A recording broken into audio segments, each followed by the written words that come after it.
First of all, I must thank Neela for inviting me to the stage. And honestly, like, if it wasn't for you, probably I wouldn't have been here today. So first of all, Neela, thank you very much. One of the reasons I'm in Georgetown today is because of you. So thank you.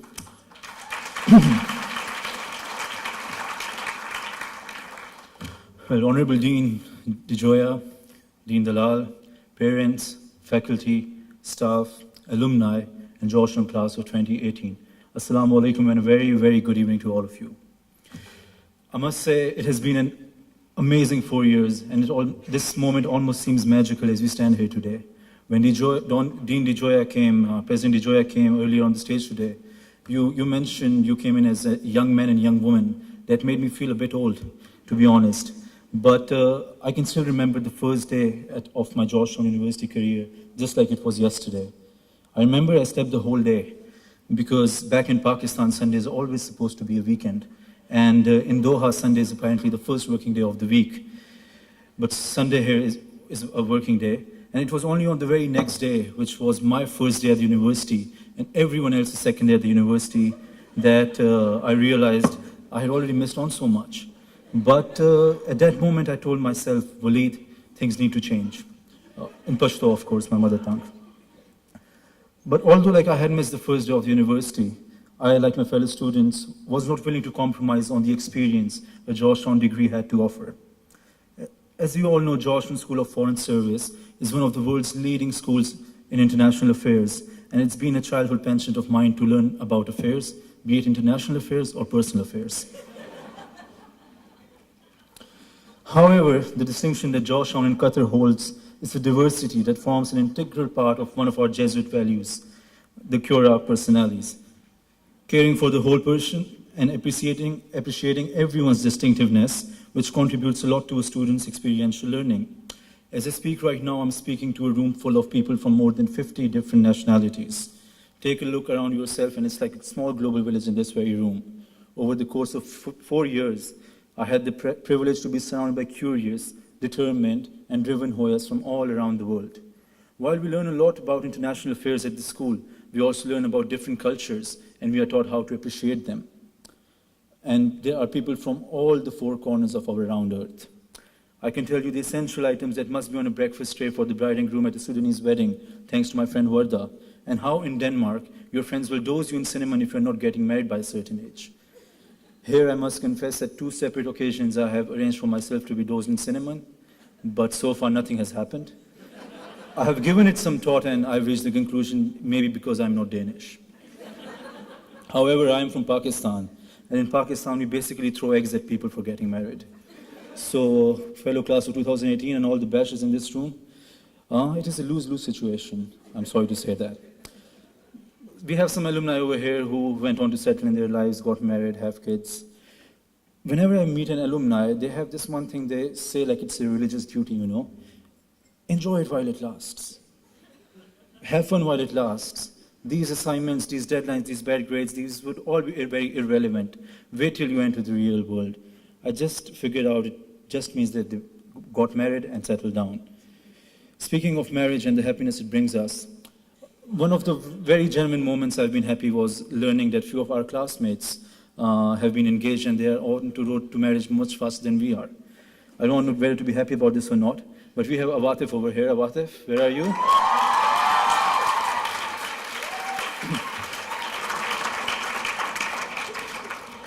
Awatif, congratulations.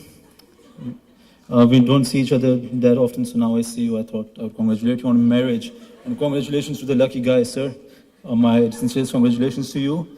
Just 2 pieces of advice and maybe insight for you. First of all, congratulations. You can now cancel your subscription to Comedy Central. Because Awatif has a wonderful sense of humor, as all of us know.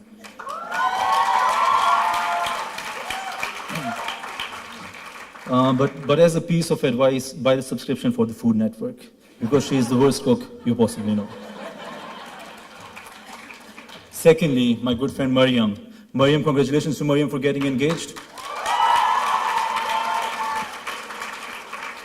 Mariam puts us all to shame by being one of the healthiest people at Georgetown. She is vegan, and I think that's what healthy is.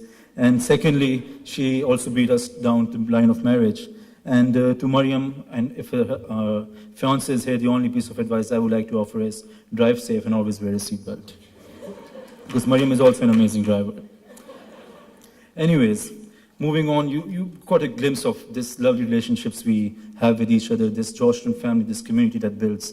And Georgetown University in Qatar has become, for many of us, especially the international students, a family away from family.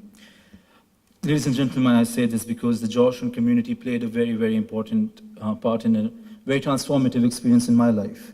Just like the first day of my freshman year, I was also unable to attend the first day of my sophomore year, my second year. But this time, it was for different reasons.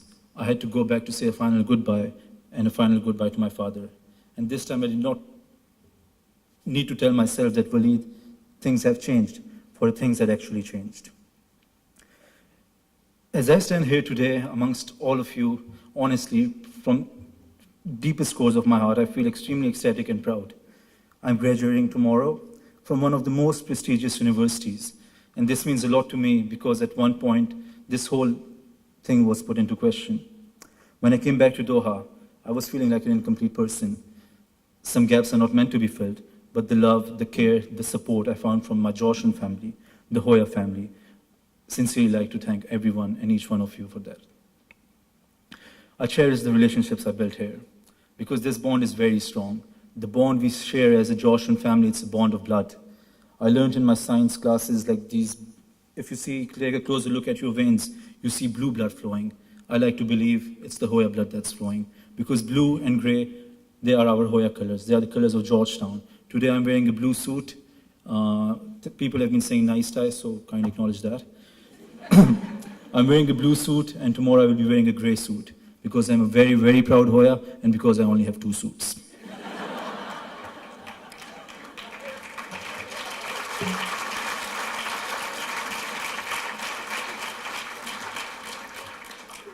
We all are here to celebrate the Georgetown class of 2018 tonight. And as much as I would want to give everyone a shout out, if I keep on giving everyone a shout out, they will tell me to get out. So we randomly picked a few people, and I see them here in the room. We will really miss Jehan, and especially her exhilarating laugh. I on a second thought maybe not, because the laugh sometimes gets really scary. We all will definitely miss the experience of an Indonesian president of the United States of America, bombarding all our classes, all our free time in the atrium, all our international mic night events, all our open mic night events. And even when I go back to my room, this guy lives in the dorms. And in the night, he comes in his American accent and says, "My fellow American people, it's time to wake up. I'm not even American and I wake up. Irshad, where are you?"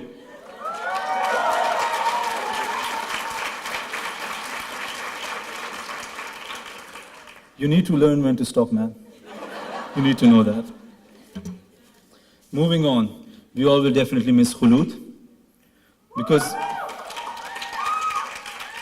Khulud, where are you? Yes, Khulud. We will miss Khulud just like everything she has said for the past 4 years. Because when Khulud is talking, she is speeding with light. We will definitely miss Hunan. And some of you will miss him a lot. Some of you will miss him a lot because self-driving cars have not been introduced in Doha yet. We will all definitely miss Umar Abad. I would like to defer though because it's time I find someone who matches my intellectual capabilities and my height. And to just give you some context, Umar is taller in one of these areas. He is higher than 6 feet and I'm not.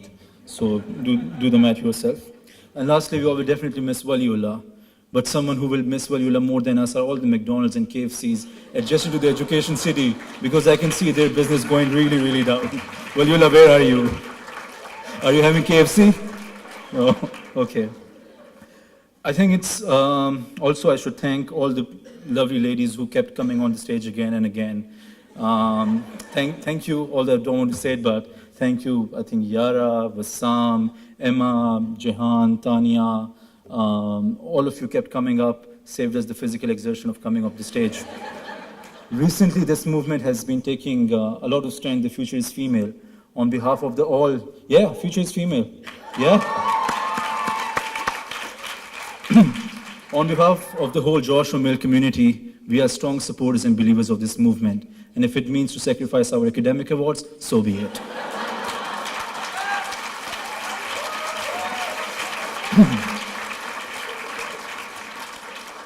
Class of 2018.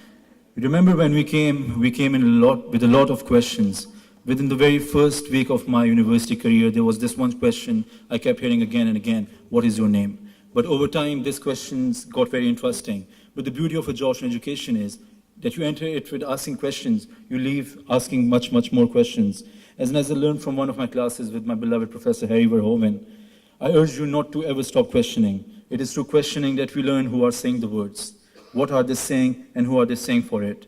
And it is by asking questions that we hear the silent voices. It is by asking questions that we identify, we decipher, and we understand all these voices, and this is what makes us distinct as Georgetown students.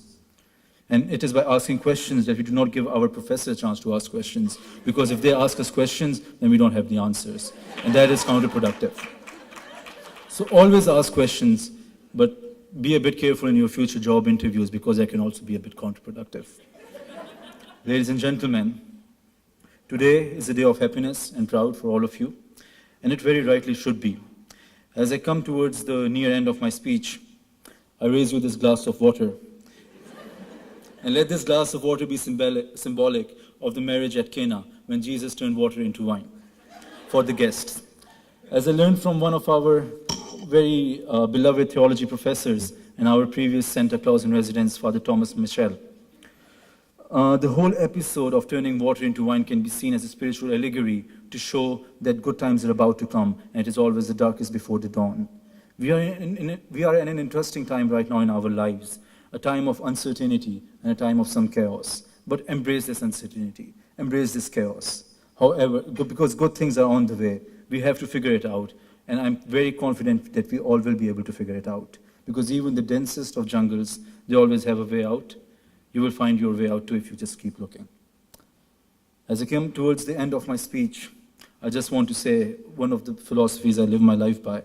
And I just want to urge everyone to live your life to the fullest and make the most out of every moment while you still can. Because one day your eyes will be shut and all your memories will vanish. There might be memories that remain of you, but there will be no memories that will remain for you. Cherish your memories while you can. Treasure them while you can. Enjoy them while you can. Make them while you can. And most importantly, make them while others can. Class of 2018, I'm addressing you as a community, because as I said earlier, we are a community. This is probably one of the last nights that we would be gathered in such a large number under one roof. So as I come towards the end of my speech, I just want to say that now when I say Hoya, I want to hear the loudest and the most energetic response to it ever. And this is not only limited to the class of 2018, because there's this one reason that's brought us all together in this room tonight, and that's Georgetown. That's our Hoya Saxa. So I urge all of you, our deans, our faculty, our professors, the parents, that when I yell Hoya, you all have to yell Saxa with your full force. So are you ready? Yes? Don't disappoint me. Hoya! That was impressive, yeah. That was impressive. Lastly, I must thank all of the people who have put in amazing effort in organizing this memorable night for all of us. The St. Regis Hotel. I think if I say this, they maybe give me extra dessert. I would like to thank all our lovely student volunteers. They have been walking all day and their ankles might be hurting by now. Similarly, thank you everyone. Thank you for these 4 years. Thanks to our professors. On purpose, while I made fun of a few of my classmates, I did not say anything about my professors, because there's one thing common between both of us. They know I have not graduated yet, and I know I have not graduated yet. So I'm not taking any risks. And I would just like to say thank you very, very much. It has been a pleasure making you guys laugh these 4 years with a straight face. It has been a pleasure making music for you guys. It has been a pleasure failing with you. It has been a pleasure learning from you. Pleasure is the key word. I think it has been a pleasure. Let's just end on that. And thank you for this honor. Thank you for making me the senior speaker. My mother can now sleep in peace. Her son went to stage once. Thank you very much. Have a good night. Hoya Saxa.